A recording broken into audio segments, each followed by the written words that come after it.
Para quem já me conhece, meu nome é André. Para quem não me conhece, meu nome também é André, né? Não muda. E agradecendo a oportunidade de nós estarmos aqui, o convite, de trabalharmos juntos com Jesus. Porque o que nos faz perceber que nós estamos aqui e somos da equipe de Jesus é o simples fato de nós conseguirmos sair de casa e vir até aqui. Parece muito simples quando nós saímos dos nossos lares, do nosso trabalho, para virmos até aqui. Parece simples, parece algo rotineiro e cotidiano. Mas se nós formos parar para perceber, vir até o cantinho, até uma igreja católica que tenha seu intuito sério, uma igreja evangélica, um templo budista, ou qualquer outro local que nós estamos indo para fazer o bem conosco mesmo, essa atitude é resultado de uma transferência e de uma caminhada gigantesca. Porque se nós não tivéssemos seguido a nossa caminhada tentando sermos pessoas melhores, é muito provável que hoje poderíamos não estar aqui. E o resultado de anos e anos e anos tentando sermos pessoas melhores é estarmos aqui, é fazermos silêncio no momento adequado, é estarmos consciente, observando e atento às situações do nosso entorno que há algum tempo atrás nós não agiríamos como nós agimos hoje. Então, é muito claro para nós percebermos que esse resultado, que aparentemente é muito pequeno, é resultado de uma grande transformação, de um grande trabalho que cada um de nós tem feito em sua jornada. E os pequenos resultados, por serem resultados simples, muitas das vezes nós deixamos passar e ficamos cobrando iniciativas que ainda vão chegar, sendo que resultados de quem nós realmente somos já são palpáveis e aparentes. Por exemplo, estar aqui hoje falando de Jesus. Isso é um resultado muito palpável. Isso é um resultado muito gratificante e satisfatório. E isso faz com que nós possamos perceber que nós fazemos parte da equipe de Jesus. Nós fazemos parte da equipe de Jesus. Porque nós estamos trabalhando para sermos pessoas melhores. Consequentemente, trabalhando para sermos pessoas melhores, nós estamos contribuindo para o trabalho de Jesus. Portanto, fazemos parte da mesma equipe. Da mesma equipe. Onde Jesus vai na frente, na fila, e todos nós vamos atrás. Alguns absorvem mais, outros absorvem menos, mas a fila é uma só, chamada amor. Por isso que na questão 614 do Livro dos Espíritos, que é a primeira questão do terceiro livro do Livro dos Espíritos, nós temos a definição de lei divina ou natural. E na sequência, os Espíritos trazem para nós que a lei divina ou natural é relativa à lei de amor e é imutável. Portanto, nós estamos todos numa fila só. Uns recebendo mais, outros recebendo menos. Mas estamos todos juntos. E aqueles que conseguem receber mais ajudam aqueles que conseguem receber menos.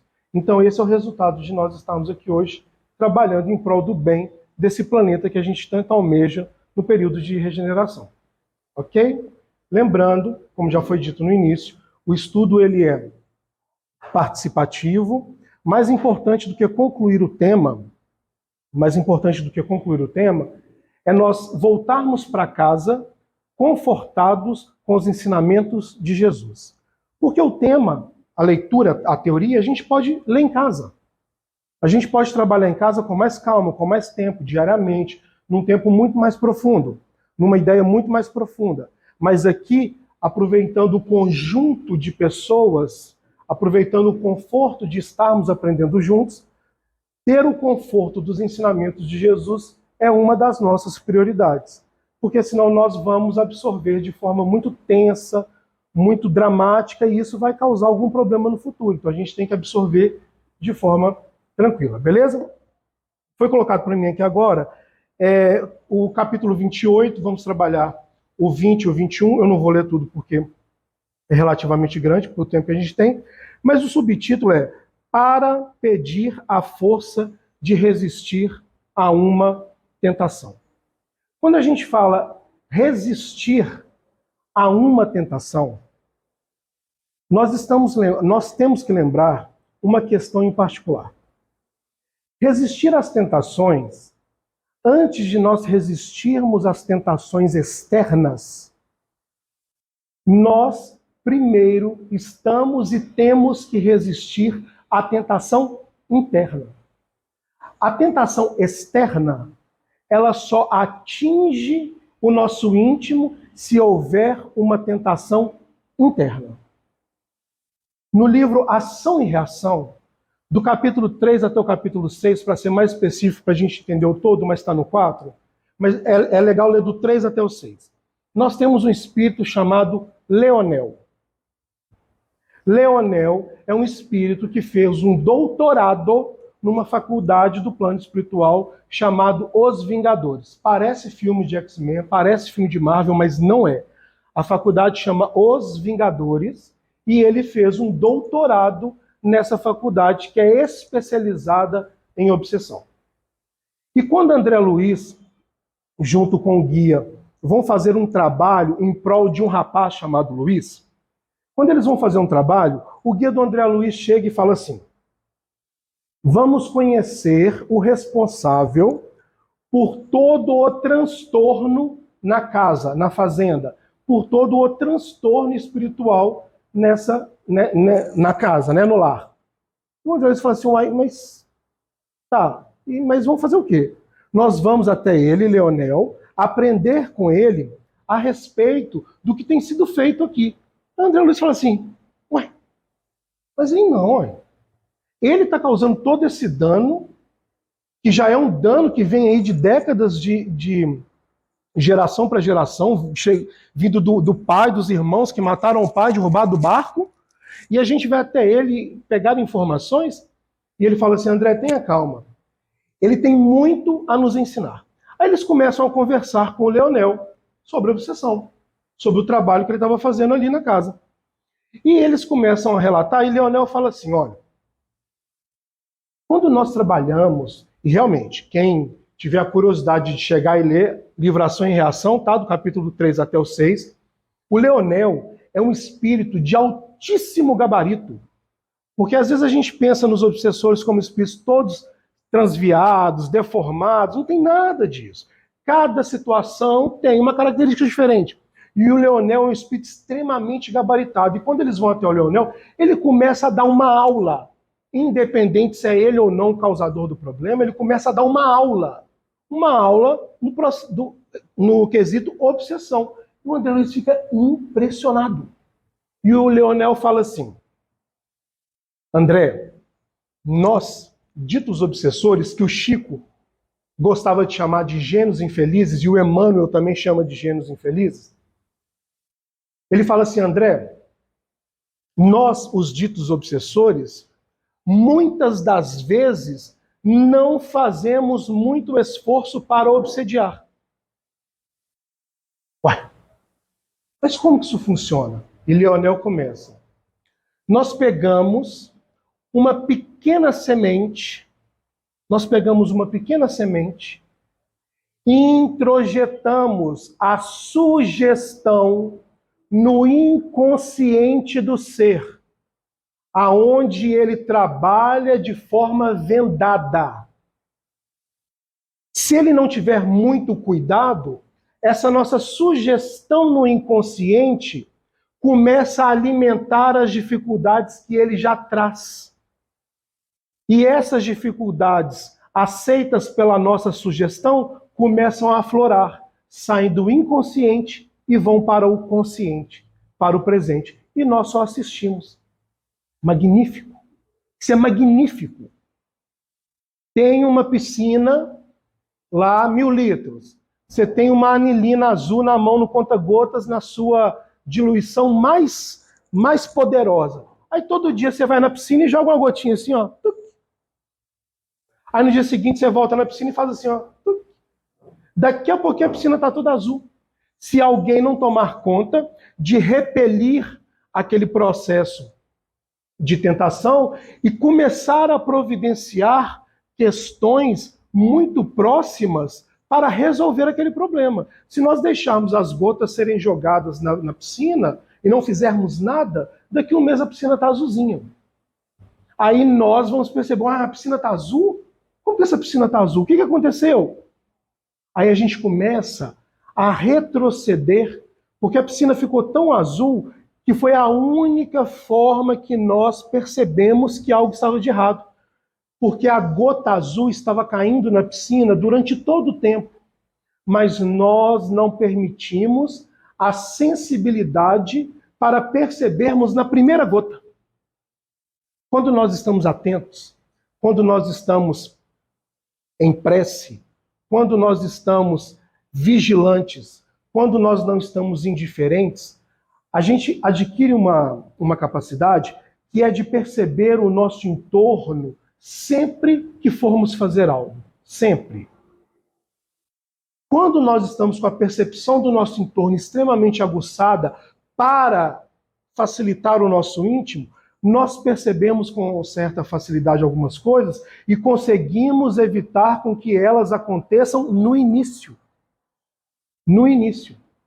A nossa experiência, cada um com a sua respectiva idade e experiência de vida, nós já detectamos situações que poderiam nos levar ao desequilíbrio, ao descontrole e, naturalmente, a uma abertura a algum tipo de tentação que hoje nós já repelimos. E no passado nós caímos uma vez no desequilíbrio, caímos duas, caímos três, caímos quatro, e depois de adquirirmos experiência na quinta, a gente falou, não, a partir de agora eu vou prestar atenção nisso. E se ela vier hoje, antes dela chegar, você já olha e fala, tô fora. Para mim não dá. Para mim não serve mais. Para mim isso não funciona.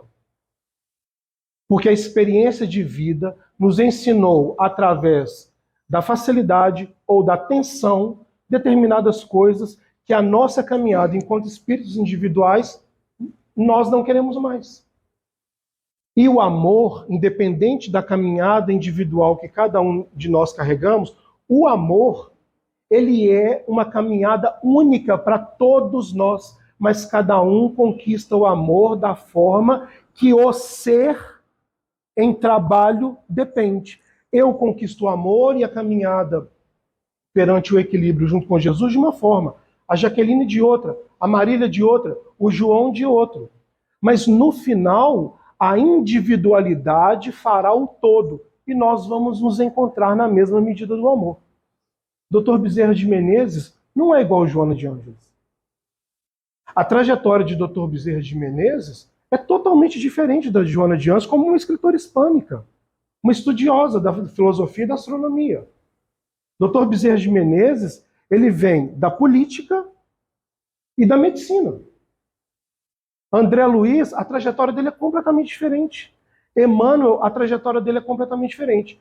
Mas a postura definitiva no amor faz com que eles consigam remediar com antecedência qualquer fruto que esteja fora do princípio da realidade de Jesus. Eles conseguem. E assim eles vão caminhando. E assim eles vão seguindo. Quando nós temos o... Até aí tá tranquilo, gente? Eu continuo mesmo, tá? Eu disparo a falar e não paro mais. É até 8h10. Né? Quando nós pegamos em Marcos, quando nós pegamos em João 5, nós temos a parábola, o conto, na verdade, o conto do paralítico de Betsidá, ou em português, de Betesda. Ele ficava parado, esperando com que a piscina, com que as águas da piscina se movimentassem, porque era dito popular que quando as águas da piscina se movimentavam e as pessoas conseguiam entrar dentro dela, que elas se curavam. E o paralítico que estava com sua pouca bagagem, diferente do de Cafarnaum em Marcos 2, que estava com muita bagagem, isso tem um significado, mas a gente não vai entrar aqui agora, ele estava com sua pouca bagagem, e Jesus chega para ele e fala assim, o que você está esperando aí? E ele fala assim, eu estou esperando as águas da piscina se movimentarem, que eu preciso ser curado. Ele fala assim, por que você não foi até a piscina até agora? Ah, sabe o que é? É porque enquanto eu vou até a piscina, tem gente cruzando meu caminho, a multidão me impede, tem gente me atrapalhando, ninguém me ajuda, ninguém fala comigo, ninguém me leva, e Jesus só assistindo. Uhum. Então tá, faz o seguinte, levanta daí que você está curado. Ele levanta, espantado, pega suas poucas coisas, repito, pega suas poucas coisas e sai. Lá na frente ele encontra com alguns doutores da lei e um sacerdote, e eles falam, você está transitando aqui com suas coisas na mão no sábado? O que aconteceu? Alguém te curou? O que é isso? Ele falou, não, um senhor ali assumiu, me curou. Lá na frente, Jesus encontrou com esse mesmo paralítico dentro do templo de novo. E falou com ele só, o negócio é o seguinte, eu recomendo que você pare de fazer algumas coisas e preste atenção em outras, porque senão você vai ter problemas muito maiores.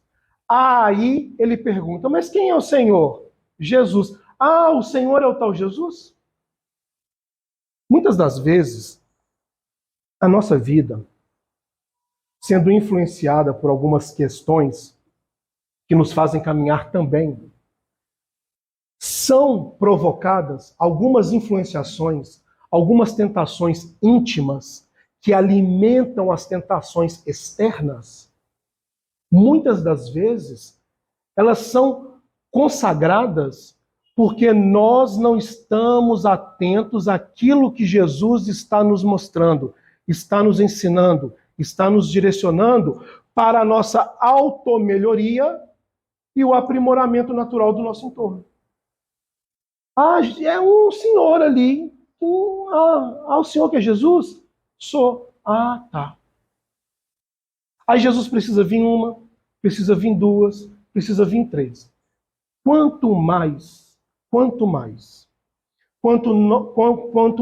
nós nos tornamos indiferentes às ajudas e ao aprimoramento íntimo que nos livrará de qualquer tipo de influenciação ou tentação, maior precisa ser a próxima, porque nós estamos nos endurecendo para a sensibilidade de observar o que está acontecendo conosco. Eu nego uma, eu nego outra, eu nego outra, eu nego outra. A que tem que vir, a que poderá vir, vai ter que ser muito mais forte. É igual um antibiótico. Eu tomo do jeito que eu quero, do jeito que eu acho, que a bactéria está à minha mera disposição, e a bactéria fazendo o trabalho da natureza, e a bactéria tentando nos organizar, e eu ali fazendo da forma como que eu acho que convém. Quando a bactéria se fortalecer, eu vou precisar tomar um antibiótico muito mais forte. Porque eu não me organizei e me preparei para a demanda que viria de encontro a mim. Porque problema, ele sempre vai existir. Dificuldade, ela precisa existir ainda para nós. Questão 629 do Livro dos Espíritos, bem ou mal, a partir dela. A dificuldade ainda precisa existir para nós. A diferença é como nós vamos receber essa dificuldade, como nós vamos receber essa influenciação, como nós vamos receber esse processo de tentação.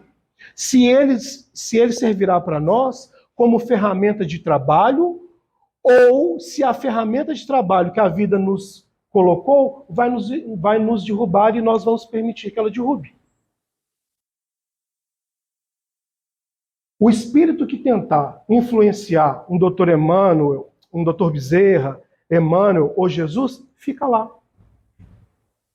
Sem sombra de dúvida.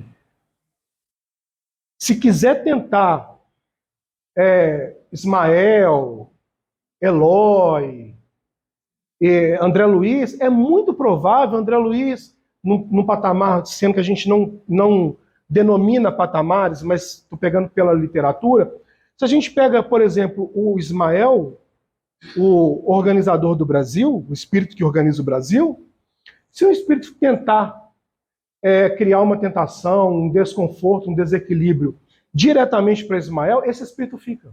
Ele fica. Porque Ismael já está no seu controle. Ismael já está no seu equilíbrio. Ismael já é o paralítico de Betsidá que não precisa esperar ninguém para entrar nas águas sulfurosas. Inclusive no livro A Caminho, no livro Coração do Mundo, Pátria do Evangelho, Ismael não esperou, no capítulo 3, Ismael não esperou uma determinada situação entrar em descontrole para tomar as providências e rogar a Jesus auxílio. Mas ele precisava estar em orientação íntima primeiro para conseguir perceber a necessidade de pedir auxílio para Jesus e juntos resolverem a situação. Resolverem um trabalho.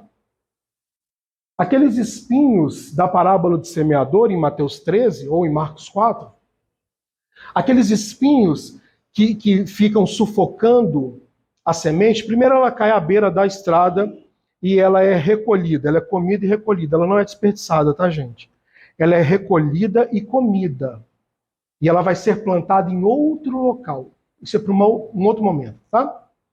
A segunda cai no terreno de pedra, a terceira cai no terreno de espinhos e a quarta cai num terreno onde ela consegue brotar. A diferença da primeira semente para a última semente, uma das diferenças é o terreno. E uma das características dessa parábola, aonde nós somos o terreno, o significado é estarmos preparados para quando o remédio ou o benefício da divindade chegar até nós. Às vezes ele chega e tem que ser levado para outro lugar para ser trabalhado num outro momento. Às vezes ele chega, os espinhos vão sufocando tanto que a praticidade e a naturalidade do ato de fazer acaba sendo sufocado e se larga para lá e entrega as bolas. Mas no último, quando o terreno está bem fértil, está bem trabalhado, a semente já cai, nasce e dá uma série de resultados com relação à semente que caiu. E um desses resultados é nós estarmos mais atentos às dificuldades que batem à nossa porta. E essas dificuldades são ferramentas de trabalho. São ferramentas de trabalho sem sombra de dúvida. Sem sombra de dúvida. Nós seríamos pessoas muito diferentes se algumas experiências não tivessem passado pela nossa vida de uma forma um pouco mais intensa e tensa. Porque às vezes era a única forma que nós tínhamos de enxergar, de escutar, de perceber. E muitas das vezes a sutileza da informação poderia até vir, só que ela ia passar direto, seria a semente que cairia à beira da estrada. Não ia nem chegar a germinar. Então às vezes nós precisamos enfiar o prego na tomada, para perceber que a tomada dá choque, para perceber que alguma relação de tentação que nós temos ela não é mais compatível com o caminho atual que nós queremos seguir. Aí nós voltamos às origens. Aí nós voltamos ao nosso ponto principal. Aí nós voltamos à casa erguida sobre a rocha. Aí nós voltamos à segurança do Evangelho. Aí nós paramos de adaptar as palavras de Jesus da forma que nós achamos convenientes e passamos a adaptar a nossa atitude às palavras de Jesus. Porque quando nós temos, de forma palpável, a segurança da lei do amor, a tranquilidade da lei do amor, a forma cristalina de enxergar o mundo a partir da lei do amor, nós não queremos voltar atrás. Quando nós adentramos na posição, quando nós adentramos no pódio da lei do amor, nós não queremos voltar atrás. É por isso que um Chico, um Gandhi, Siddhartha Gautama, Madre Teresa, Irmã Dulce, é muito difícil tirar esses espíritos da sua orientação principal, da sua organização principal, porque eles estão tão perto do magnetismo de Jesus, eles estão tão próximos da bondade, que eles já conhecem um ponto da verdade que alguns de nós ainda não conhecemos. Aí a gente começa a ver as coisas de uma outra forma. A gente começa a ver as coisas de uma forma diferente. E a gente começa a ver que aquela forma antiga, aquele homem antigo que nós estávamos carregando, ele não precisa estar conosco mais. Porque a forma de ver atual, dentro da bondade, do amor e do princípio, a forma atual de vermos as coisas, ela supre a angústia daquela venda que nós carregávamos conosco. Em Atos 9, a caminho de Damasco, e numa situação muito específica, Saulo, ele tentou ver e não conseguiu. E foi cegado. Cegado como a neutralidade para recomeçar. Partir do zero. Começar de novo. E muitas das vezes, algumas dificuldades, e muitas delas em forma de tentação, elas chegam até nós, elas vêm até nós, em forma de chave para virar o circuito e neutralizar, e fechar, e parar, acabar. A partir daqui eu faço diferente. A partir daqui será o meu recomeço. E a gente pode recomeçar todos os dias. Todos os dias. Ah, porque tem um exemplo de fulano, de ciclano, que tem que passar por isso, tem que passar por aquilo, aquilo outro. Às vezes não precisa. Às vezes a gente não precisa passar, às vezes, tá, gente? Cada caso é um caso. Mas às vezes nós não precisamos passar por uma etapa tão rebuscada, sendo que existem algumas ferramentas que já estão na nossa mão. Nós já reconhecemos ela. Mas, se demorar, foi o caminho que nós escolhemos. E a consequência do caminho, ela é fundamental para nós enxergarmos aquilo que nós precisamos de verdade. A partir da questão 780 até a 784 do Livro dos Espíritos, mais especificamente 782 e 783, Allan Kardec pergunta para os espíritos o que acontece quando uma sociedade está indo de forma muito lenta, está pulando algumas etapas, está fazendo as coisas de uma forma meio diferente do que deveria ser. Aí os espíritos respondem, dependendo da situação, se a lentidão, nas minhas palavras, tá? Dependendo da situação, se a lentidão estiver grande demais, a força divina tem que agir. Aí é uma escolha nossa, que a gente pode ir tranquilamente, como a gente pode ir pela ação da força divina. E hoje, entrando aqui no cantinho, para mim foi muito significativo. Eu já sabia que as coisas estavam caindo, que o forro de gesso do teto estava caindo, mas para mim foi muito significativo essa postura, mesmo que simbólica, tá, gente? De recomeço. Talvez algumas pessoas aqui não saibam, outras eu tenho certeza que sabem, que há mais de 30, 35 anos atrás, o cantinho começou aqui, onde nós estamos agora. E ele foi subindo, como o Delano brincou, a gente foi subindo de patamar para altos superiores e atingimos uma conquista muito interessante.